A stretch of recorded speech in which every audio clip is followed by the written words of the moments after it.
Hi guys, welcome back to the channel. So I've got this Binatone Action 950. As you can see, there's a coil of wire around the antenna which is connected to a PL259, which is in turn running along a cable via a coupler into this signal generator.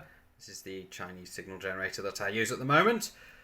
So I've got the tone turned off and it's at full whack.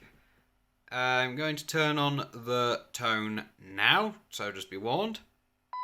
That's the tone now on. Now I've got to put this back onto that one, which is for the strength of the signal coming out. So I'm going to see how low this will go. Now the squelch should be open on this. So let's see. How low can this go before I stop hearing it?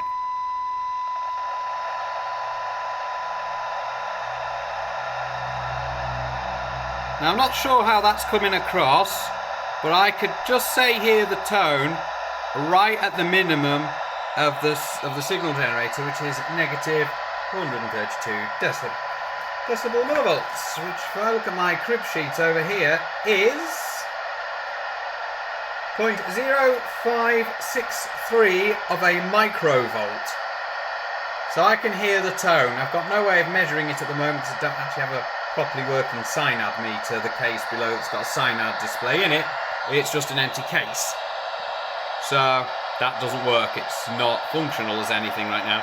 So I'm going to reset this back to... Well, first of all, I'm going to turn the volume down on that. So I'm going to try that with another radio. I'm going to try it with one of the Motorola Talkabout T62s, and I might try it with one of the SilverCrests as well, see how they get on. So I'm just going to pause whilst I swap the radio over. Okay, so it's time for the Motorola Talkabout T62, I believe these are.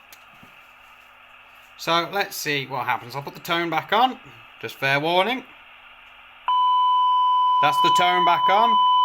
And I will move the thing to the level and let's see where we get.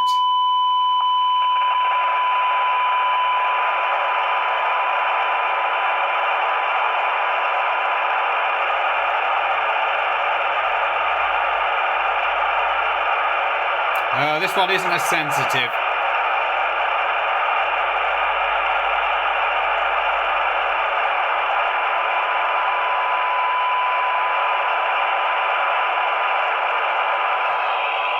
So, negative 94 dBm, crib sheet, 4.47 microvolts. That's not pretty good, is it?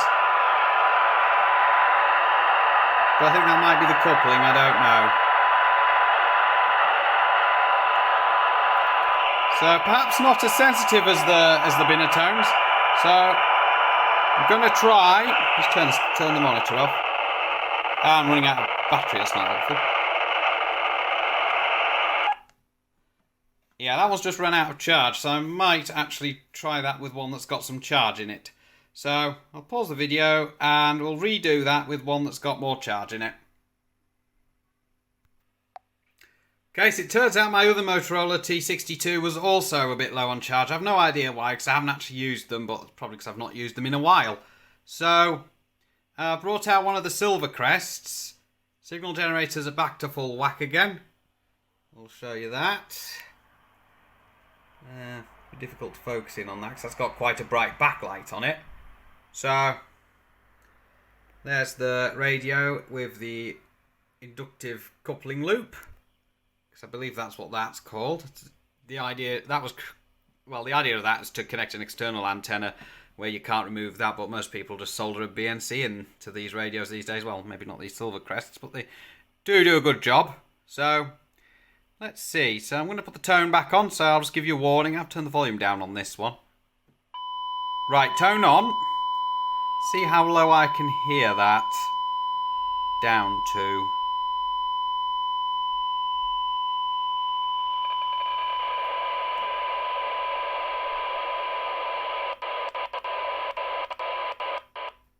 The squelch is kicking in about there. Which is a bit annoying.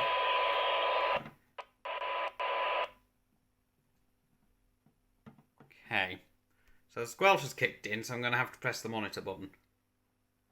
Which is a bit annoying, but I'm going to have to do that. See if I can get it to open.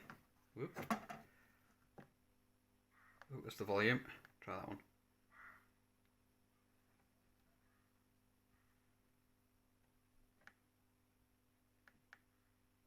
Yeah, I can't do that at the moment while the volume's on the screen, so I've got to wait for that to time out.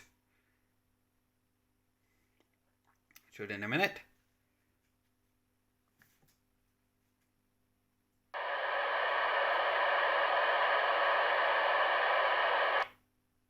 Yeah, I'm hearing that at negative 108. So if I look at my crib sheet, that is 0.891 microvolts, according to my little crib sheet.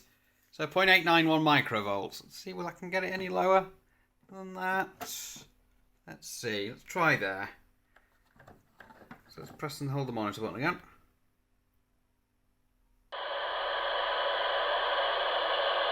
Just hearing that, I can barely hear it. I don't think you guys can at all. 112. 0.563 microvolts. So that's just testing it on this inductive loop coupling. It'd probably work better if I connected it directly onto the antenna inside the radio. But there's not really anything to adjust in these, so not really much point. But it gives me an idea of what's what there. But a direct connection would always be much better, and that's usually the best way to do it. So let's turn off the signal generator without the radio falling on to the bench. That would be good. So I'll turn the signal off. That's got the signal turned off now. So yeah, all it is a loop of copper wire, and it's soldered to a short piece of RG58 with a PL259 on it. There's a coupler to connect it to the cable feeding the signal generator. Now, obviously, I want to put this signal generator back to where I would normally use it. So, these are a pain to use sometimes, these signal generators. 2, 7, 9, 1, 2. Yeah. So I've set that back to where I had it, which is close to channel 20 on UK CB as you can get, because that's usually what I'm testing. But at the moment I'm not obviously testing that. So yeah, that's given me some idea of the sensitivity on some of these PMR446 sets. So that's Paul, Mike 0 Whiskey November uniform, or 26 Charlie Tango 730 if you catch me on 11 metres in PMR446, or maybe just the red squirrel on CB and PMR446 if you like. So 7-3 for now, and I'll catch you in the next one.